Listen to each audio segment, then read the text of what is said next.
এই ব্যাগাবন রেস্টুরেন্ট অর্থাৎ ভবগুরু রেস্টুরেন্টে কালকের অর্ডার দেওয়া ছিল 4টে মোগলাই। সেই 4টে মোগলাই আমরা অবশেষে রাতের এখন প্রায় দেড়টার সময় আমরা এই 4টে মোগলাই দেখুন কতটা কি বলবো, মানে কথা দিয়ে কথা রাখা, সেই কথা দিয়ে কথা রাখার যে একটা বিষয়, সেই বিষয়টা সেই বিষয়টা আমরা অবশেষে এই রাত্রে 1:30টার উপর বাজে, এখন আমরা সেই মোগলাই বাড়িতে নিয়ে যাচ্ছি। তো অবশ্যই অসংখ্য ধন্যবাদ এই ভবঘুরে রেস্টুরেন্টের এবং এই ভবঘুরে রেস্টুরেন্টের নাম লালুর। এবং আমরা চাইবো যে আগামী দিনেও এই রেস্টুরেন্ট বা এই ইয়াং জেনারেশন যখন রেস্টুরেন্ট দেবে বা ফাস্টফুডের দোকান দেবে, অবশ্যই সেই রেস্টুরেন্ট বা ফাস্টফুডের দোকান যেন ভবঘুরে রেস্টুরেন্ট হয় বা ভবঘুরে রেস্তোরাঁ হয়, আর ইংলিশে যদি নাম হয় ভ্যাগাবন্ড রেস্টুরেন্ট।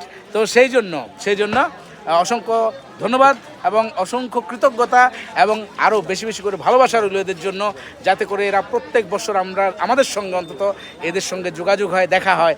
আর সেই জন্য ভালোবাসা রইল অবিরাম, এবং অবিরাম ভালোবাসা জানিয়ে আজকের ভিডিও এখানে শেষ। আর অবশ্যই কীর্তনেরও শেষ আজকের দিনে, আজকের রাতে। কালকে সকালবেলা সমস্ত কিছু একদম এখানে কিছুই আর থাকবে না। এই সুন্দর দোকান, এতদিনের এত জনরোল বা জনকলরব কিছুই থাকবে না, মানে একদম নিশ্চুপ হয়ে যাবে। তো সেই জন্য আজকে আমি সঞ্জয় দে বিদায় নিচ্ছি এখানে যারা আছে সবার কাছ থেকে। আর অবশ্যই ভালোবাসা রইল অন্তহীন, সেই ভালোবাসা জানিয়ে আজকের ভিডিও এখানে শেষ করছি। ধন্যবাদ, লাভ ইউ টু অল।